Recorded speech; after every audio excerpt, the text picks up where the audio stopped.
APUSH lecture. International migrants. Migrants came to the United States from Europe and Asia, but mainly from Ireland and Germany.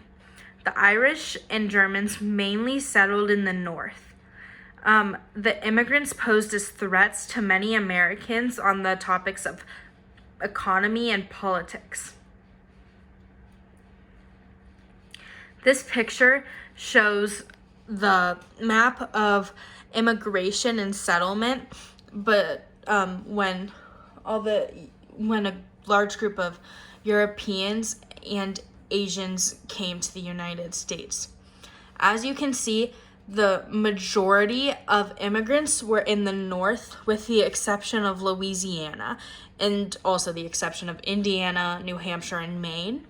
And also, there were 39% were Irish and 31% were German.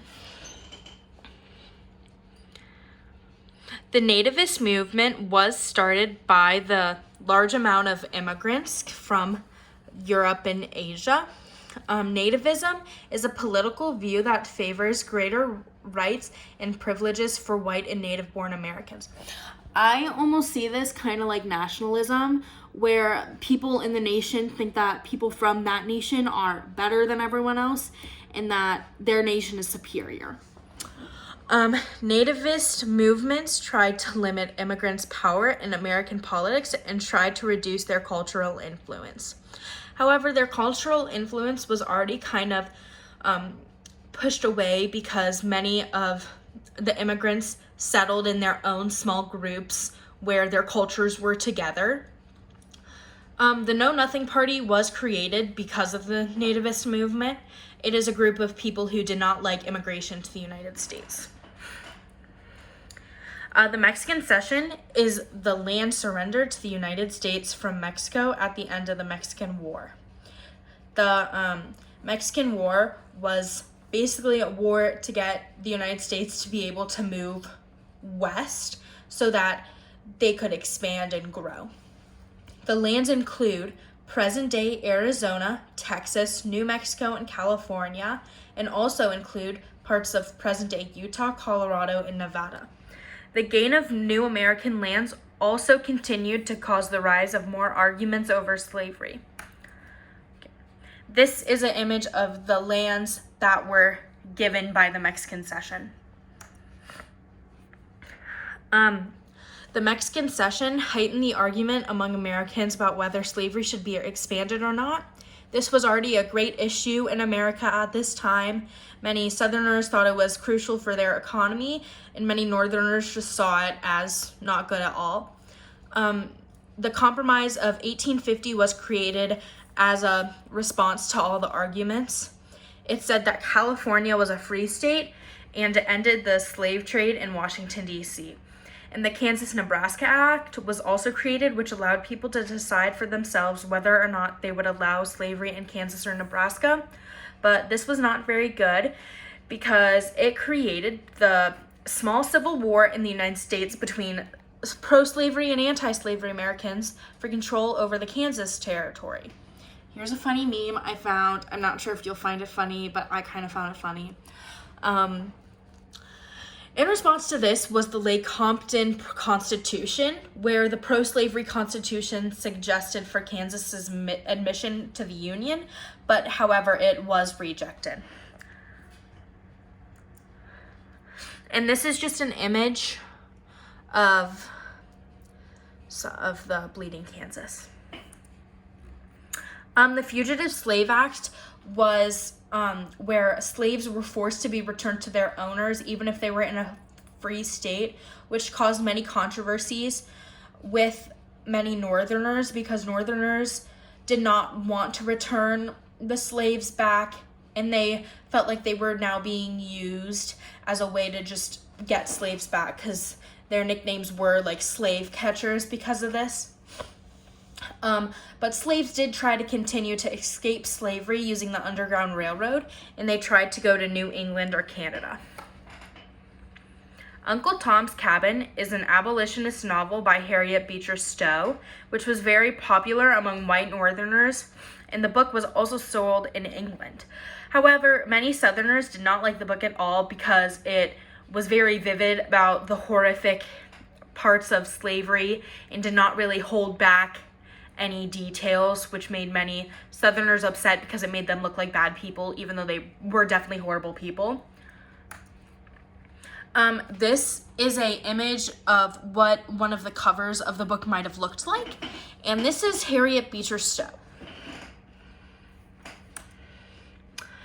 Stephen A. Douglas was a leader of the Democratic Party who developed popular sovereignty in relation to slavery territories before the American Civil War.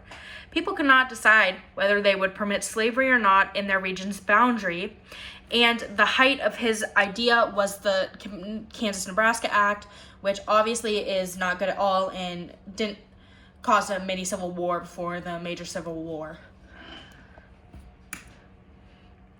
The Dred Scott decision was a case between Dred Scott and John F.A. Sanford, where Dred Scott, who was a free slave, was not given his freedom. And because of this, it did say the solution to come out was that African Americans could never be United States citizens and that the Missouri Compromise was unconstitutional. And this decision pushed the country closer towards the Civil War. Personal liberty laws were laws passed by many northern states in response to the Fugitive Slave Act, which many white northerners were highly opposed to. These laws were designed to protect free blacks, freedmen, and fugitive slaves. The laws effectively nullified the Fugitive Slave Act. The Brooks-Sumner affair was when Charles Sumner gave a 2-day speech to the Senate. The speech denounced the South or crimes against Kansas and singled out Senator Andrew Brooks for extra abuse. Brooks was not happy, and after the allegations, he beat Sumner with his cane. Sumner did become severely crippled due to the injuries. Note, do not beat someone with the cane if you're angry. Make peace by not fighting. Okay, next slide. The Republican Party was organized in 1854 by anti-slavery Whigs, Democrats, and free soldiers. It was created in response to the Kansas-Nebraska Act. They nominated Abraham Lincoln as president, and this was a cause of the end of the second party system. Abraham Lincoln was a Republican Party candidate and was president from 1861 to 1865 when he was assassinated. He wrote and spoke the Emancipation Proclamation, which made Southern slaves free, and was eager to join the Union back together. This is Abraham Lincoln, and I'm not joking when I say his hat is very tall. That looks like it's about a foot tall. The Lincoln-Douglas debates were a series of debates between Abraham Lincoln and Stephen Douglas in 1858 for the role as Senator of Illinois.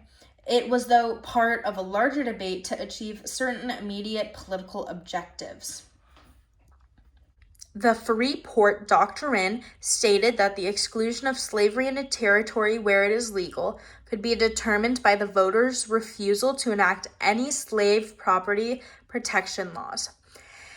It was started by Stephen Douglas during the Lincoln-Douglas debates, but this doctrine would eventually lead to his loss in the 1860 election. The Confederacy was a total of 11 states that seceded from the United States after the election of Abraham Lincoln in 1860. It was led by Jefferson Davis, and the first state to secede was South Carolina. The tension started by the creation of the Confederacy led to the start of the Civil War. But the Confederacy was unable to become its own state as they lost the Civil War to the Union. And this is a Confederate flag, which I think is pretty ugly, not gonna lie. John Brown's raid was an event that embodied the depth and passion of sectional feelings. John Brown and 15 assistants raided a federal arsenal in Virginia. Brown was able to flee but was eventually captured and was hanged. The Crittenden Compromise was when Senator Crittenden attempted to prevent the Civil War by offering a constitutional amendment recognizing slavery in the territories south of the 36th parallel, no interference to slavery by Congress, and compensation to the owners of fugitive slaves. However, he was defeated by the Republicans. Fort Sumter was built in 1812 but not finished until 1861. It was located on the Charleston Harbor in South Carolina, and the shots of the Civil War were battled here when it first started. The Confederate States took the control of the fort, and after this battle, 4 states joined the Confederacy. This is an image of Fort Sumter. As you can see, it is pretty big and on an island.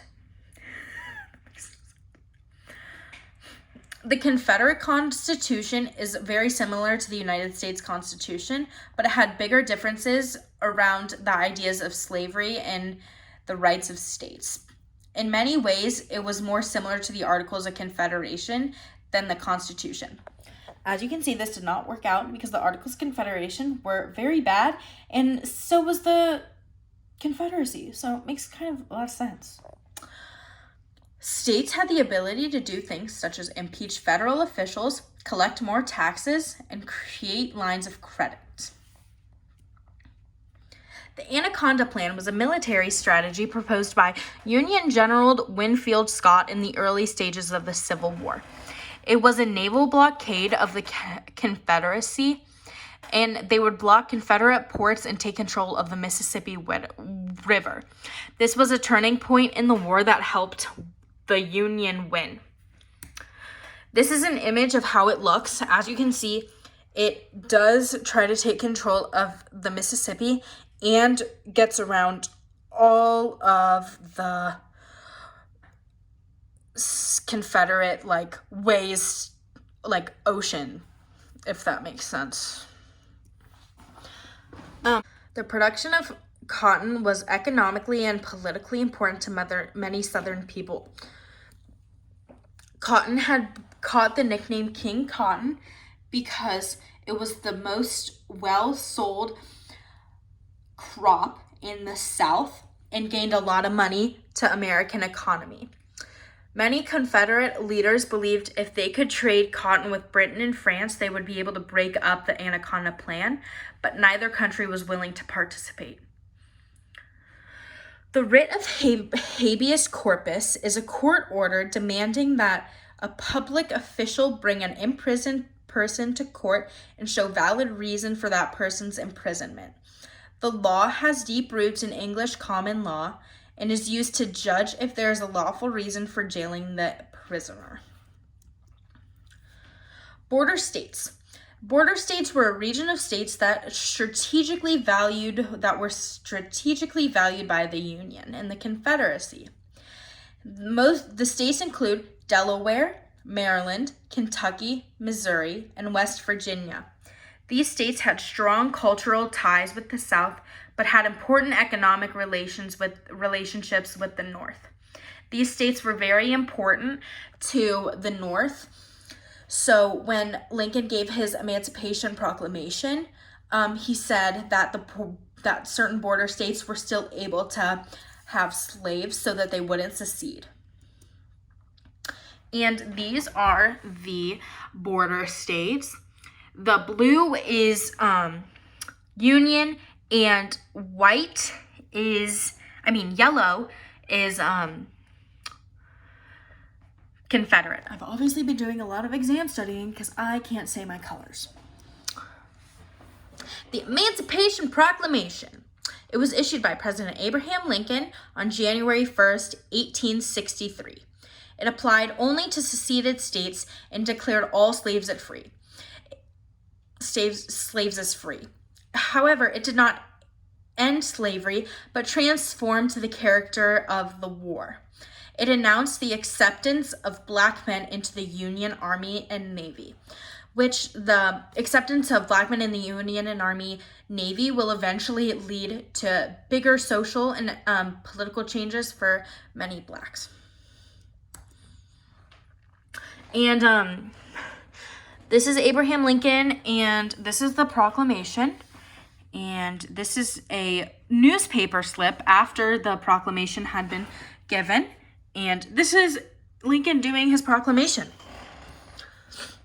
Gettysburg was a 3-day Civil War battle in Gettysburg, Pennsylvania. The Confederate Army had invaded the North because of a boost in confidence after they had recently won a large battle, but the battle was won by the Union, and it was considered a turning point of the Civil War. And the war became because the war became in favor of the Union. And Gettysburg is one of the more studied and analyzed U.S. battle than any other.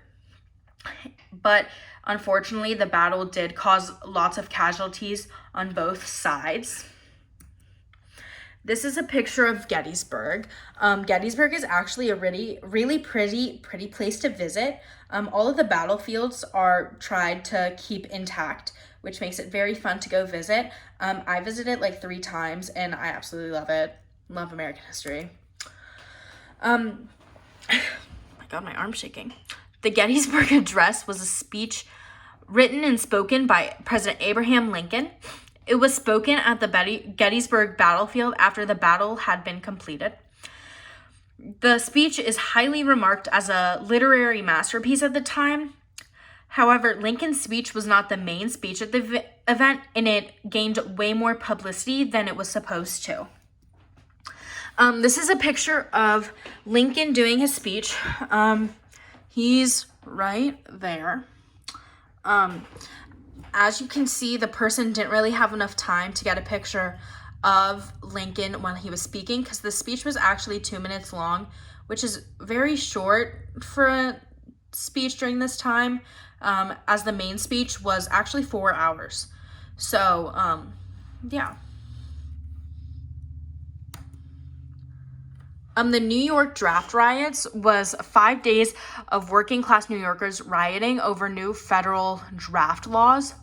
The law stated that men ages 20 to 35 and unmarried men ages 35 to 45 had to serve in the war.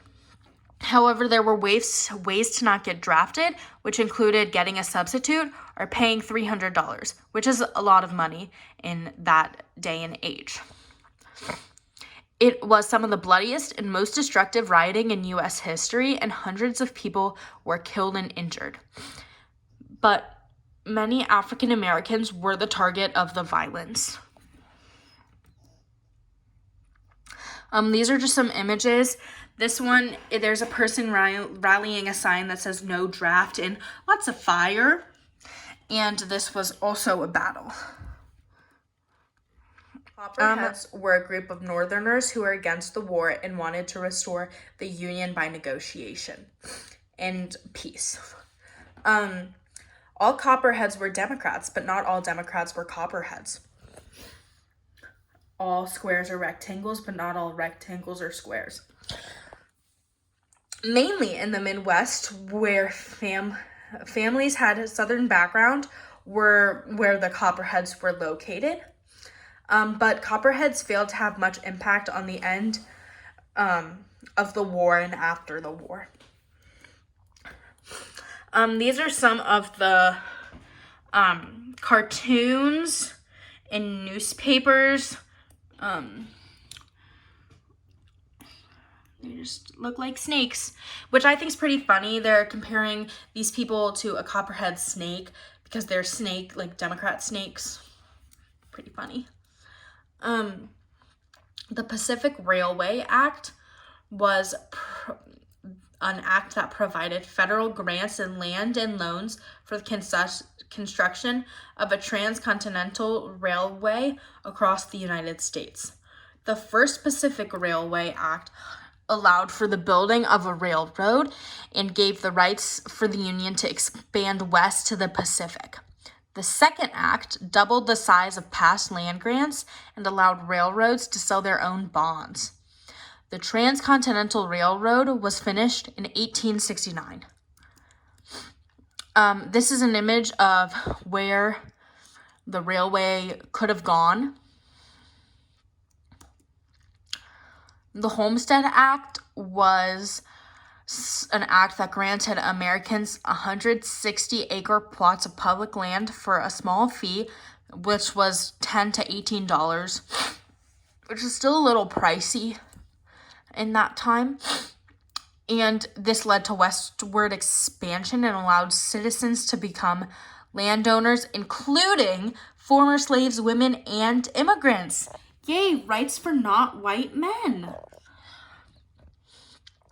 But it limited the number of farmers. There was a limited number because farmers and laborers could not always pay for a large farm. And Native Americans were also forced off their land, which that's a common topic, American and Native American tensions. The Morrill Land Grant Act. These provided grants of land to states to finance the establishments of college, but these colleges had to be specialized in agriculture and mechanic arts, which are also known as A&M colleges, so like Texas A&M. Each state was granted 30,000 acres for each congressional seat. So if a state had one congressional seat, 30,000 acres. 2, 60,000. 3, 90,000. And military training was required at these colleges. The National Banking Act was designed to create a national banking system and float federal war loans and establish a national currency, which would help unify the identity of Americans. And it was also to help with the financial crisis that occurred at the beginning of the Civil War. The National Bank was created in 1863 to fund the war and bring financial stability to the nation. Sherman's March to Sea was a 285-mile march from Atlanta, Georgia to Savannah, Georgia, led by Union General William T. Sherman, along with 60,000 soldiers. The purpose was to frighten the people of Georgia into leaving the Confederacy. Even though the soldiers did not burn down any towns, they would occasionally steal livestock and food and burn the houses of people who tried to fight back. This is where they went. This is an example of battling with stealing things from people who were fighting back. And this is what their march may have looked like. Lincoln's assassination was followed out by John Wilkes Booth, who was a famous actor and Confederate sympathizer. He assassinated Lincoln in Ford's Theater while Lincoln was trying to watch a show with his wife. The assassination occurred 5 days after the Confederacy surrendered to the Union, and Lincoln was officially pronounced dead the morning after he was shot. Booth was originally able to flee to a barn in Georgia, but was found by Union soldiers. The 13th Amendment was ratified by the states on December 6, 1865. It abolished slavery within the United States or any place the U.S. had control. Many Confederate states were forced to ratify the amendment in order to regain federal representation. They forced Confederate states into abolishing slavery when they had to create new state constitutions. The 14th Amendment granted citizenship to all people born in the United States. It provided all citizens with equal protection under laws, but prohibited former Confederate states from paying war debt or compensating former slave owners after their slaves were emancipated. Former Confederate states were forced to ratify the 14th Amendment in order to regain federal representation.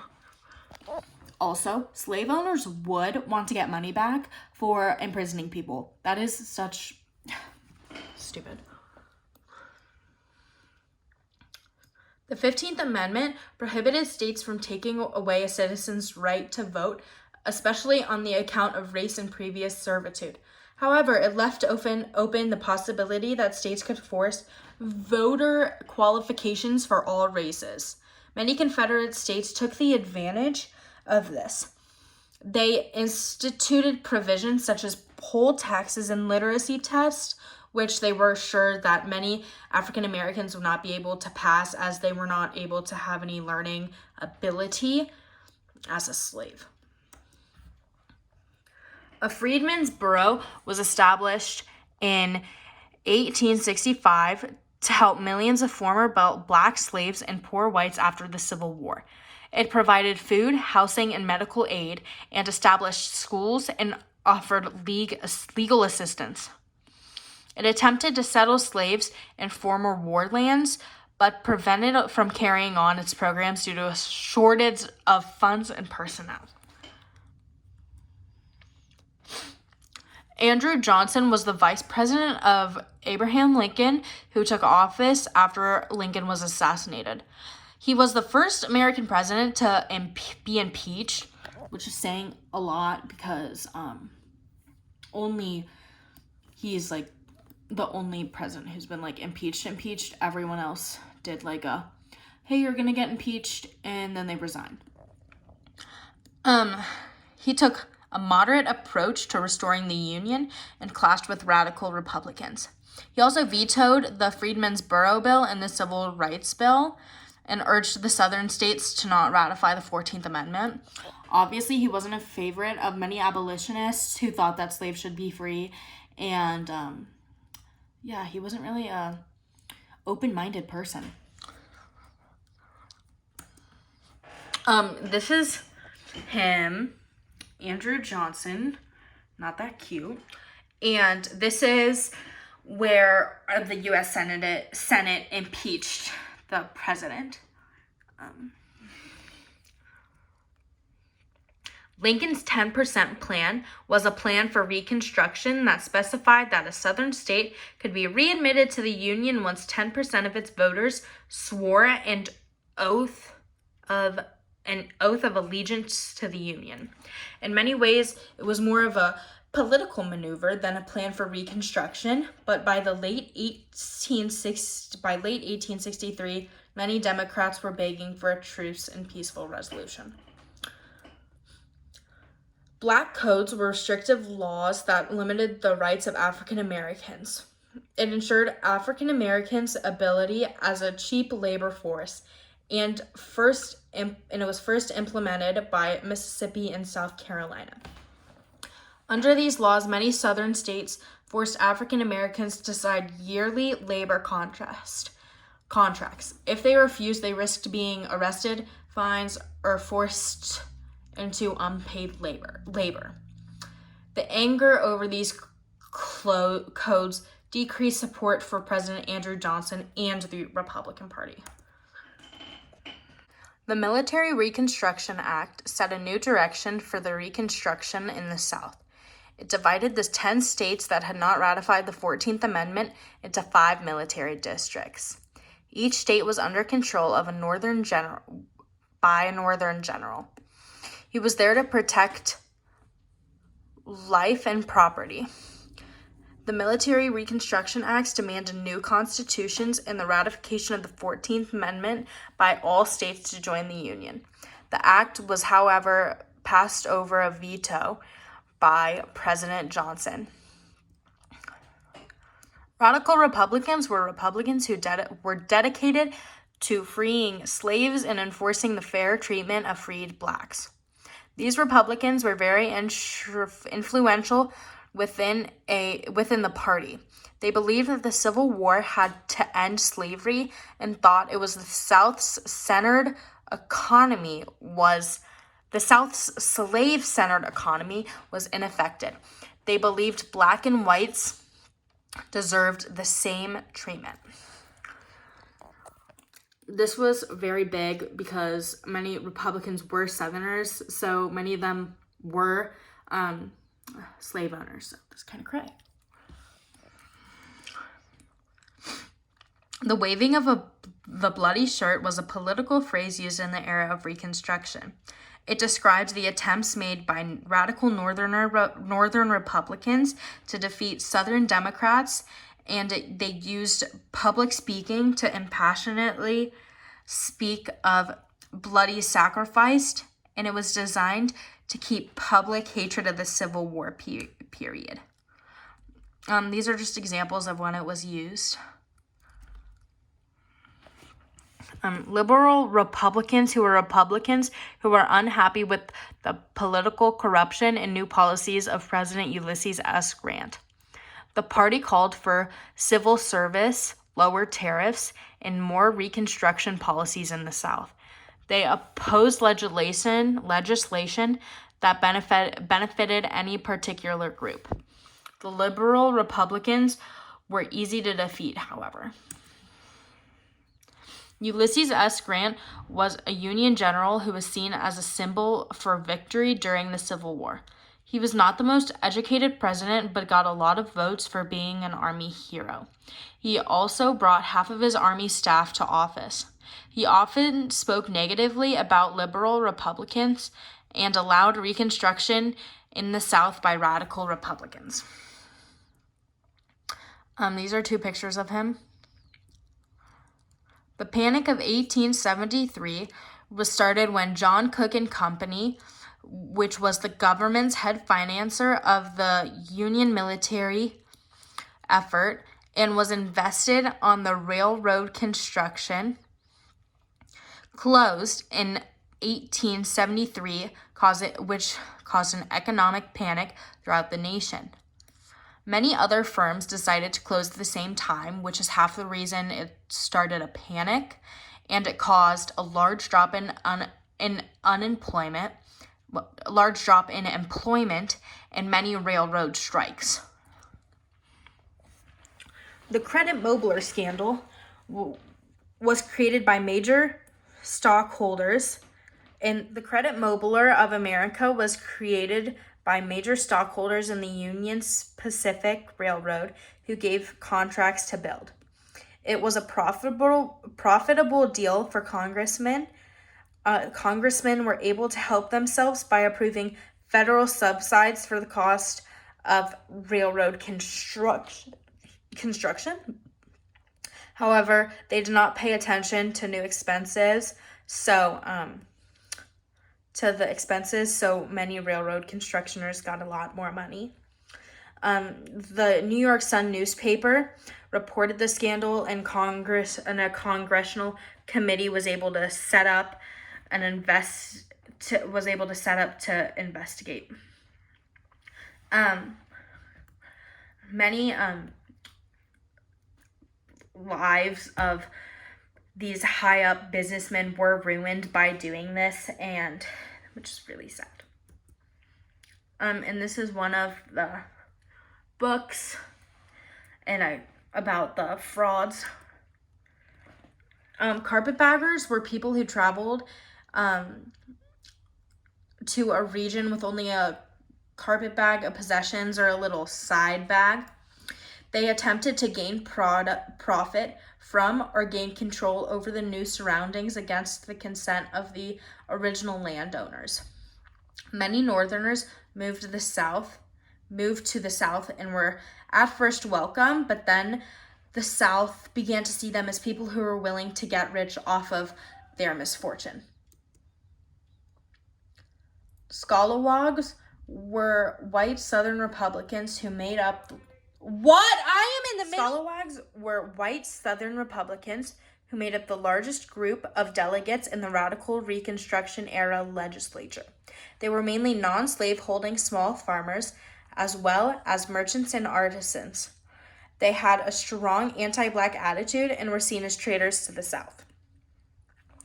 Sharecropping was a type of farming where families rent small plots of land in return for a portion for their crops.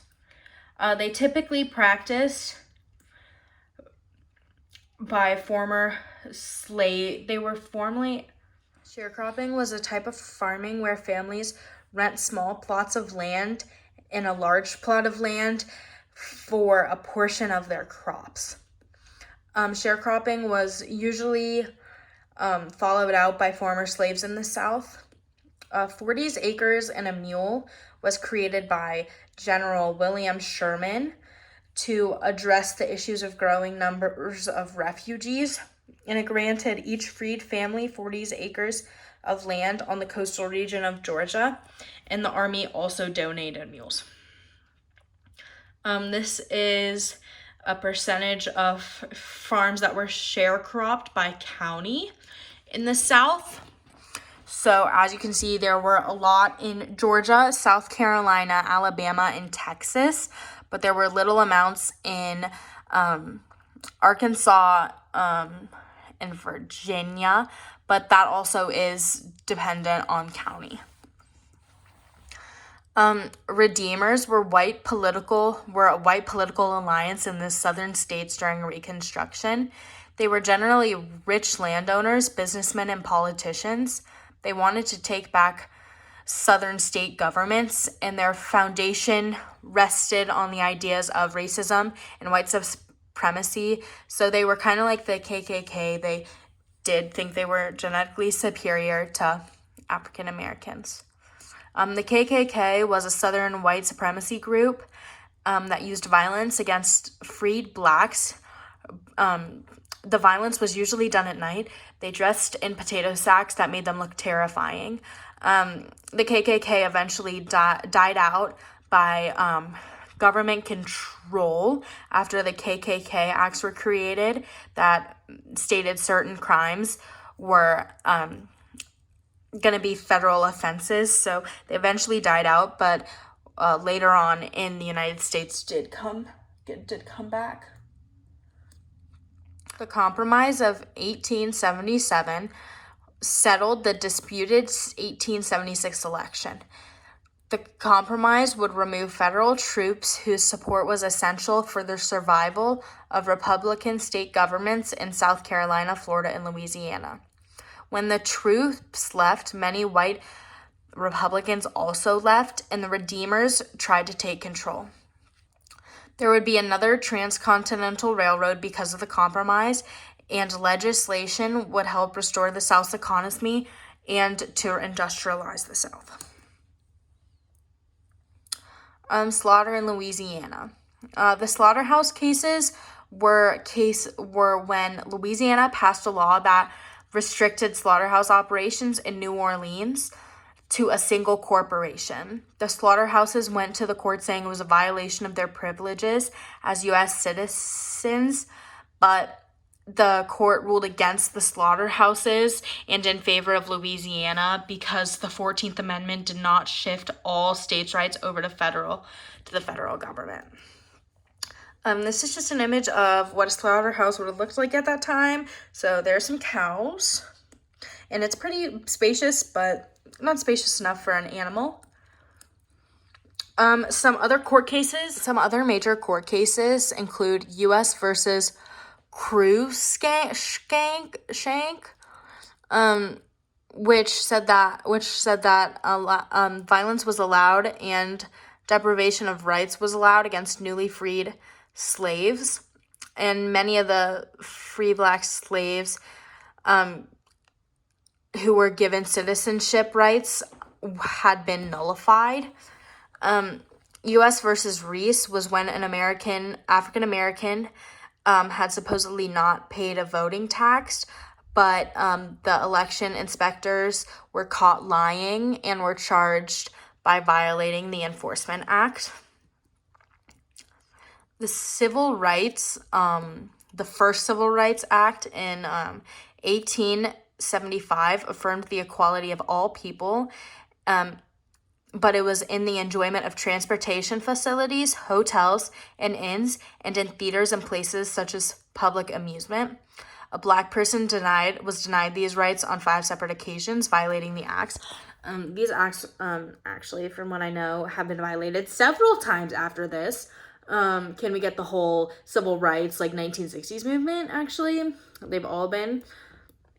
Yeah. Okay, and that's it.